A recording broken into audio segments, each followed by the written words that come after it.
ನಮಸ್ಕಾರ ಎಲ್ಲರಿಗೂ. ನಾವು ಈ ಹಿಂದಿನ ವಿಡಿಯೋದಲ್ಲಿ ಆರ್ಟಿಕಲ್ 75ರ ಬಗ್ಗೆ ಸಂಪೂರ್ಣವಾಗಿ ಚರ್ಚೆ ಮಾಡಿವಿ. ಇವತ್ತು ಆರ್ಟಿಕಲ್ 76ರ ಬಗ್ಗೆ ಚರ್ಚೆ ಮಾಡೋಣ. ಏನು ಆರ್ಟಿಕಲ್ 76 ಸಂವಿಧಾನದ ಕಲಂ 76ರ ಬಗ್ಗೆ ಚರ್ಚೆ ಮಾಡೋಣ. ಏನ್ ಹೇಳ್ತೈತಿ ಅಂತಂದ್ರೆ ಭಾರತಕ್ಕೆ ಒಬ್ಬ ಅಟಾರ್ನಿ ಜನರಲ್ ಇರಬೇಕು ಅಂತ. The attorney general for India ಅಂತ. ಭಾರತಕ್ಕಾಗಿ ಒಬ್ರು ಅಟಾರ್ನಿ ಜನರಲ್ ಇರಬೇಕು.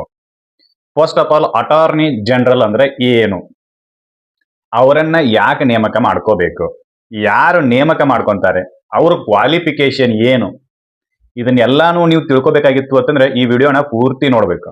ಅರ್ಧ ನೋಡಿದ್ರೆ ಕೆಲಸ ಆಗೋದಿಲ್ಲ. ಹೌದಾ? ಸರಿ, ಸ್ಟಾರ್ಟ್ ಮಾಡೋಣ. ಏನಪ್ಪಾ ಅಂತಂದ್ರ ಆರ್ಟಿಕಲ್ 53ರ ಬಗ್ಗೆ ನಾವು ಕಲ್ತಿದ್ವಿ. ಆರ್ಟಿಕಲ್ 53 ಏನ್ ಹೇಳ್ತೈತಿ ಅಂತಂದ್ರ ಕಾರ್ಯಾಂಗದ ಕಾರ್ಯಗಳೆಲ್ಲವೂ ರಾಷ್ಟ್ರಪತಿಯ ಹೆಸರಿನಲ್ಲಿಯೇ ನಡೆಯುತ್ತವೆ. ಕಾರ್ಯಾಂಗದ ಮುಖ್ಯಸ್ಥರು ಯಾರಾಗಿರ್ತಾರೋ ಅಂತಂದ್ರೆ ರಾಷ್ಟ್ರಪತಿಗಳಾಗಿರುತ್ತಾರೆ. ಇವರಿಗೆ ಸಹಾಯ ಮಾಡಲು ಪ್ರಧಾನಮಂತ್ರಿಯನ್ನೊಳಗೊಂಡಂತೆ ಒಂದು ಮಂತ್ರಿಮಂಡಲ ಇರಬೇಕು ಅಂತ ಹೇಳಿ ಹೇಳ್ತಾರೆ. ಮಂತ್ರಿಮಂಡಲ ಇರಬೇಕು ಅಂತೇಳಿ ಅದನ್ನ ಯಾರು ಆಯ್ಕೆ ಮಾಡಬೇಕು ಅಂತಂದ್ರೆ ರಾಷ್ಟ್ರಪತಿಗಳು ಆಯ್ಕೆ ಮಾಡಬೇಕು. ಹೌದಾ?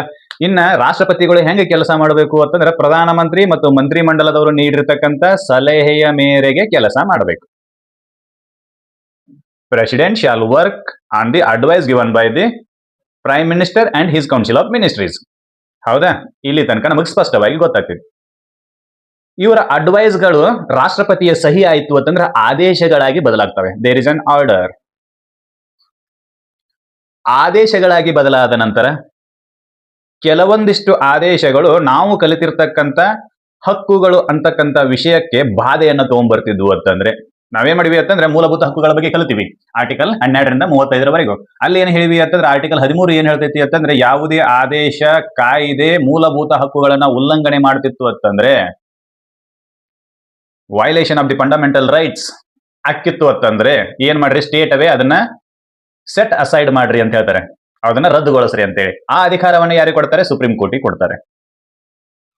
ಇಲ್ಲಿ ರಾಷ್ಟ್ರಪತಿಗಳು ಆದೇಶ ಮಾಡ್ತಾರೆ. ಯಾರ ಸಲಹೆಯ ಮೇರೆಗೆ? ಪ್ರಧಾನಮಂತ್ರಿ ಮತ್ತು ಮಂತ್ರಿಮಂಡಲದ ಸಲಹೆಯ ಮೇರೆಗೆ ಕೆಲವೊಂದಿಷ್ಟು ನೀತಿ ನಿರೂಪಣೆಗಳನ್ನ ತಗೊಂಡ್ಬರ್ತಾರೆ, ಆದೇಶಗಳನ್ನ ಜಾರಿಗೆ ತಗೊಂಡ್ಬರ್ತಾರೆ. ಆ ಆದೇಶಗಳು ಏನಾದರೂ ಮೂಲಭೂತ ಹಕ್ಕುಗಳ ಉಲ್ಲಂಘನೆ ಮಾಡ್ತಿದ್ವು ಅಂತಂದ್ರೆ ಅದನ್ನ ರದ್ದು ಮಾಡ್ರಿ ಅಂತೇಳಿ ಆರ್ಟಿಕಲ್ 13 ಹೇಳ್ತೈತಿ. ಬಟ್ ರದ್ದು ಹಂಗ ಮಾಡಕ್ ಬರಂಗಿಲ್ಲ. ಈಗ ನಾನು ಕೋರ್ಟ್ ಹೋಗ್ತೀನಿ, ಗೌರ್ಮೆಂಟ್ ಆಫ್ ಇಂಡಿಯಾದ ಈ ಆರ್ಡರ್ ನನ್ನ ಮೂಲಭೂತ ಹಕ್ಕುಗಳನ್ನ ಉಲ್ಲಂಘನೆ ಮಾಡಾಕತೈತಿ, ಅದನ್ನ ಸೆಟ್ ಅಸೈಡ್ ಮಾಡ್ರಿ ಅಂತೇಳಿ ನಾನು ಸುಪ್ರೀಂ ಕೋರ್ಟಿಗೆ ಹೋಗ್ತೀನಿ. ಸುಪ್ರೀಂ ಕೋರ್ಟಿಗೆ ಹೋದ ನಂತರ ಸುಪ್ರೀಂ ಕೋರ್ಟ್ ಸ್ಟೇಟ್ ಅವೇ ನನ್ನ ಒಬ್ಬಂದ ಕೇಳಿ ಆ ಆದೇಶವನ್ನ ರದ್ದು ಮಾಡಕ್ ಬರ್ತೈತೆ ಅಂತ ಕೇಳಿದ್ರೆ ಇಲ್ಲ, ಆಡಿ ಅಲ್ಟ್ರಮ್ ಸಿಸ್ಟಮ್ ಇರೋದ್ರಿಂದ ಅಂದ್ರೆ ಅಪೋಸಿಟ್ ದವರು ಏನ್ ಹೇಳ್ತಾರೋ ಅನ್ನೋದನ್ನ ಕೇಳಬೇಕಾಗಿರೋದ್ರಿಂದ ಸರ್ಕಾರಕ್ಕೆ ನೋಟಿಸ್ ಕೊಡ್ತಾರೆ. ನೋಟಿಸ್ ಕೊಟ್ಟು ಸುಪ್ರೀಂ ಕೋರ್ಟ್ದವರು ಸರ್ಕಾರಕ್ಕೆ ನೋಟಿಸ್ ಕೊಡ್ತಾರೆ. ನೋಡ್ರಪ್ಪ, ನಿಮ್ಮ ಆದೇಶವನ್ನ ನೀವು ಈ ರೀತಿ ಆದೇಶ ಮಾಡಿದ್ರಿ, ಅದರ ವಿರುದ್ಧವಾಗಿ ಇಂಥವ್ರೊಬ್ರು ನಮಗೆ ಅಪೀಲ್ ಮಾಡಿದಾರೆ, ಅದಕ್ಕೆ ನೀವು ಬಂದು ಕೋರ್ಟಿಗೆ ಹಾಜರಾಗ್ರಿ ಅಂತೇಳಿ. ಆವಾಗ ಕೋರ್ಟ್ ನಲ್ಲಿ ಡಿಪೆಂಡ್ ಮಾಡ್ಕೋಬೇಕಲ್ಲ, ಯಾರನ್ನ? ಸರ್ಕಾರವನ್ನ ಡಿಪೆಂಡ್ ಮಾಡ್ಕೋಬೇಕಲ್ಲ. ಸರ್ಕಾರವನ್ನ ಡಿಪೆಂಡ್ ಮಾಡ್ಕೊಳಕ್ ಒಬ್ಬ ನ್ಯಾಯ ಪರಿಣಿತನ ಅವಶ್ಯಕತೆ ಇರ್ತೈತಿಲ್ಲ. ನ್ಯಾಯ ಪರಿಣಿತಿ ಹೊಂದಿರತಕ್ಕಂಥ ಒಬ್ಬ ವ್ಯಕ್ತಿಯನ್ನ ಆಯ್ಕೆ ಮಾಡಬೇಕು. ಯಾಕಂತಂದ್ರೆ ಸರ್ಕಾರದ ಆದೇಶ ರಾಷ್ಟ್ರಪತಿಗಳ ಸಹಿ ಆಗಿರ್ತೈತಿ. ಹೀಗಾಗಿ ರಾಷ್ಟ್ರಪತಿಗಳನ್ನ ಕೋರ್ಟ್ ನಲ್ಲಿ ಡಿಪೆಂಡ್ ಮಾಡ್ಕೋಬೇಕಾಗಿರ್ತೈತಿ. ಅದಕ್ಕೊಬ್ಬ ನ್ಯಾಯ ಪರಿಣಿತ ವ್ಯಕ್ತಿ ಬೇಕಾಗಿರ್ತಾನೆ. ಆ ವ್ಯಕ್ತಿಯೇ ಅಟಾರ್ನಿ ಜನರಲ್ ಆಗಿರ್ತಾನೆ. ಅವನ ನೇಮಕದ ಬಗ್ಗೆ ಹೇಳೋದು ಯಾವುದು ಅಂತಂದ್ರೆ ಆರ್ಟಿಕಲ್ 76. ನಾವು ಯಾಕೆ ನೇಮಕ ಮಾಡ್ಕೋಬೇಕು ಅನ್ನೋದ್ರ ಬಗ್ಗೆ ಹೇಳಿದ್ವಿ. ಯಾಕೆ ನೇಮಕ ಮಾಡ್ಕೋಬೇಕು ಅಂದ್ರೆ ಸರ್ಕಾರದ ಆದೇಶಗಳ ವಿರುದ್ಧ ಸುಪ್ರೀಂ ಕೋರ್ಟ್ ನಲ್ಲಿ ಅರ್ಜಿಗಳು ಬಂದಾಗ ಸುಪ್ರೀಂ ಕೋರ್ಟ್ ನಲ್ಲಿ ಸರ್ಕಾರವನ್ನ ಡಿಪೆಂಡ್ ಮಾಡ್ಕೊಳಕ್ ಒಬ್ಬ ವ್ಯಕ್ತಿ ಬೇಕಾಗ್ತಾನೆ. ಆ ವ್ಯಕ್ತಿಯೇ ಅಟಾರ್ನಿ ಜನರಲ್ ಆಗಿರ್ತಾನೆ. ಸರ್, ಯಾಕ್ರಿ ಪ್ರಧಾನಮಂತ್ರಿನ ಹೋಗಿ ಡಿಪೆಂಡ್ ಮಾಡ್ಕೋಬಹುದಲ್ರಿ ಸರ್ ಅಂತ ಕೇಳ್ಬೋದು. ಪ್ರತಿಯೊಂದು ನೋಟಿಸ್ಗೂ ಪ್ರಧಾನಮಂತ್ರಿ ಹೋದ್ರೆ ಪ್ರಧಾನಮಂತ್ರಿ ಕೆಲಸ ಮಾಡೋದು ಯಾವಾಗ? ಹೌದಾ? ಅಷ್ಟಕ್ಕೆ ಅವ್ರಿಗೆ ನ್ಯಾಯ ಪರಿಣಿತಿ ಐತತೆ ಹೆಂಗ ಗೊತ್ತಾಗೋದು? ಅದಕ್ಕೆ LLB ಪಡೆದಿರ್ತಕ್ಕಂಥ ಅಥವಾ ನ್ಯಾಯಾಲಯದಲ್ಲಿ ಕೆಲಸ ಮಾಡಿರ್ತಕ್ಕಂಥ ಯಾವುದೇ ವ್ಯಕ್ತಿಯನ್ನ ಅಟಾರ್ನಿ ಜನರಲ್ ಆಗಿ ನೇಮಕ ಮಾಡ್ಕೋತಾರೆ. ಯಾರು? ರಾಷ್ಟ್ರಪತಿಗಳು. ಏನು? ನಾನು ಮಾಡಿರ್ತಕ್ಕಂಥ ಆದೇಶಗಳ ವಿರುದ್ಧ ಯಾವ್ದಾದ್ರು ಕೇಸ್ಗಳು ಬಂದು ಅಂತಂದ್ರೆ ಇಡೀ ಭಾರತದ ತುಂಬೆಲ್ಲ ನೀವು ಹೋಗಿ ಅದನ್ನ ಡಿಪೆಂಡ್ ಮಾಡ್ಕೋ ಅನ್ನೋ ಸಲುವಾಗಿ ಅವರನ್ನ ಆಯ್ಕೆ ಮಾಡ್ಕೋತಾರೆ, ಅಟಾರ್ನಿ ಜನರಲ್. ಹಂಗಾದ್ರೆ ಅಟಾರ್ನಿ ಅಂತಕ್ಕಂಥ ಪದದ ಅರ್ಥ ನಿಮಗೆಲ್ಲ ಸ್ಪಷ್ಟ ಆಯ್ತು ಅಂತ ಅನ್ಕೋತೀನಿ. ಅಟಾರ್ನಿ ಅಂತಕ್ಕಂಥ ಪದದ ಅರ್ಥ ಏನಪ್ಪಾ ಅಂತಂದ್ರೆ ನ್ಯಾಯ ಪರಿಣಿತ ವ್ಯಕ್ತಿ. ಏನು? ಯಾವ ವ್ಯಕ್ತಿಗೆ ನ್ಯಾಯದ ಬಗ್ಗೆ ಗೊತ್ತಿದೆಯೋ, ನ್ಯಾಯಾಲಯದ ಬಗ್ಗೆ ಗೊತ್ತಿದೆಯೋ, ಲೀಗಲ್ ಕಾನೂನುಗಳ ಬಗ್ಗೆ ಗೊತ್ತಿದೆಯೋ, ಕಾಯ್ದೆಗಳ ಬಗ್ಗೆ ಗೊತ್ತಿದೆಯೋ ಅವನನ್ನ ಅಟಾರ್ನಿ ಅಂತ ಹೇಳಿ ಕರಿತೀವಿ. ಹೌದಾ? ಅಟಾರ್ನಿ ಪದದ ಅರ್ಥನೂ ನಿಮಗೆ ಸ್ಪಷ್ಟ ಆಯ್ತು ಅಂತ ಅನ್ಕೊಂತೀನಿ. ಹಂಗಾಗಿ ಅಟಾರ್ನಿ ಜನರಲ್ ಅನ್ನ ಯಾರು ಆಯ್ಕೆ ಮಾಡ್ತಾರೆ? Who shall appoint a person of the attorney general. ಯಾರು ಆಯ್ಕೆ ಮಾಡ್ತಾರೋ ಅಂತ ಕೇಳಿದ್ರೆ ಆನ್ಸರ್ ಹೇಳ್ತೈತಿ 76. ಸಂವಿಧಾನದ ಕಲಂ 76 ಅದಕ್ಕೆ ಆನ್ಸರ್ ಮಾಡ್ತೈತಿ. ಯಾರನ್ನ ಅಟಾರ್ನಿ ಜನರಲ್ ಅಂತೇಳಿ ಆಯ್ಕೆ ಮಾಡಬೇಕು, ಯಾರು ಆಯ್ಕೆ ಮಾಡಬೇಕು, ಯಾರನ್ನ ಅನ್ನೋದು ಹಿಂದಿಗಡೆ, ಯಾರು ಆಯ್ಕೆ ಮಾಡಬೇಕು ಅಂತಂದ್ರೆ ಪ್ರೆಸಿಡೆಂಟ್ ಅಪಾಯಿಂಟ್ ಮಾಡಬೇಕು. ಯಾರನ್ನ? ಅಟಾರ್ನಿ ಜನರಲ್ ಅನ್ನ ಪ್ರೆಸಿಡೆಂಟೇ ಅಪಾಯಿಂಟ್ ಮಾಡಬೇಕು ಅಂತೇಳಿ ಯಾವ ಕಲಂ ಹೇಳ್ತೈತಿ ಅಂತ ಕೇಳಿದ್ರೆ ಆರ್ಟಿಕಲ್ 76 ಸಬ್ ಕ್ಲಾಸ್ 1 ಹೇಳ್ತೈತಿ. ಅದೇನ್ ಹೇಳ್ತೈತಿ ಅನ್ನೋದನ್ನ ಈಗ ಡಿಸ್ಕಷನ್ ಮಾಡೋಣ.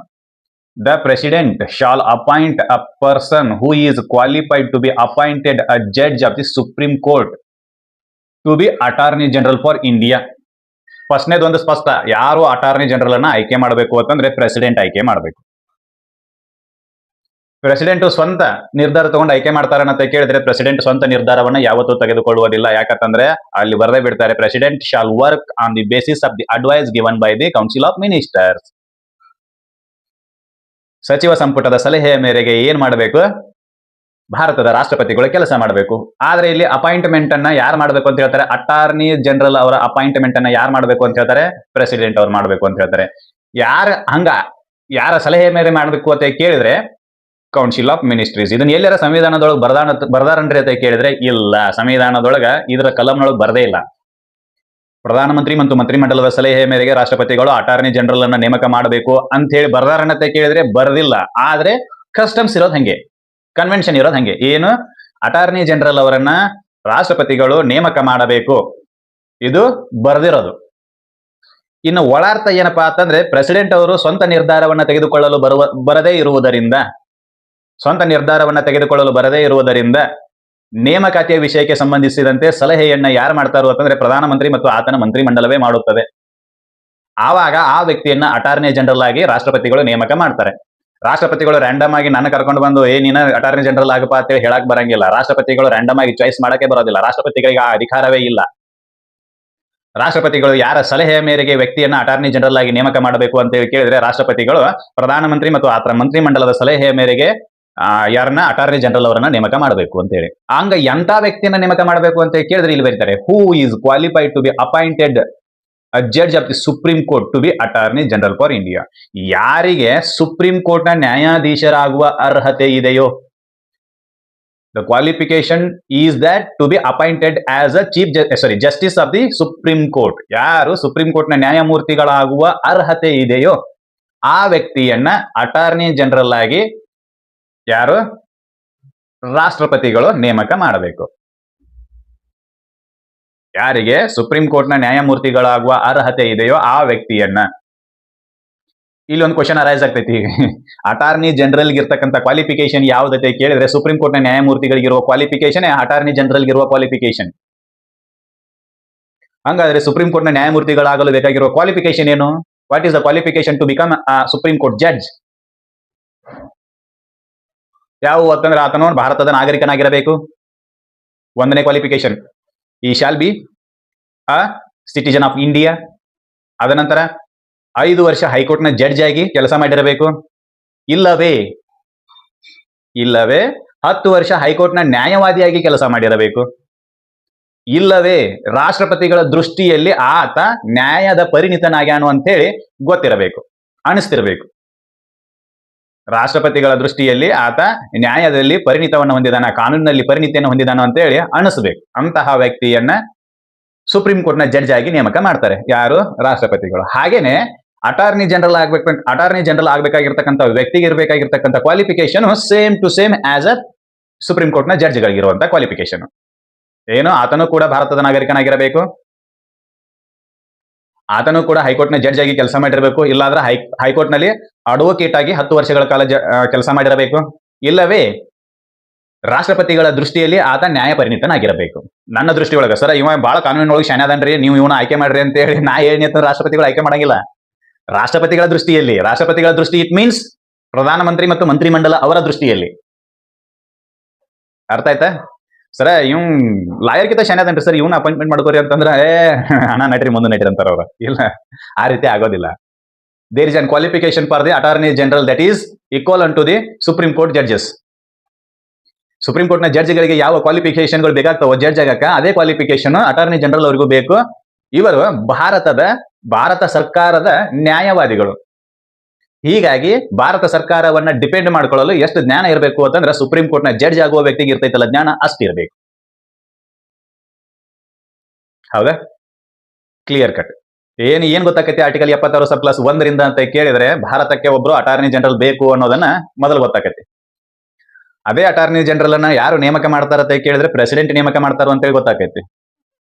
ಇನ್ನು ಎರಡನೇದು ಏನು ಗೊತ್ತಾಕೈತಿ ಅಂದ್ರೆ ಇದರಿಂದ ಕ್ವಾಲಿಫಿಕೇಶನ್ ಗೊತ್ತಾಕೈತಿ. ಏನ್ ಕ್ವಾಲಿಫಿಕೇಶನ್ ಅಟಾರ್ನಿ ಜನರಲ್ ಅವ್ರದ್ದು ಕೇಳಿದ್ರೆ ಸುಪ್ರೀಂ ಕೋರ್ಟ್ ನ ಜಡ್ಜ್ ಆಗುವ ವ್ಯಕ್ತಿಗೆ ಇರಬೇಕಾಗಿರ್ತಕ್ಕಂಥ ಕ್ವಾಲಿಫಿಕೇಶನ್ ಅಟಾರ್ನಿ ಜನರಲ್ ಆಗ್ತಕ್ಕಂಥ ವ್ಯಕ್ತಿಗೂ ಇರಬೇಕು ಅನ್ನೋದು.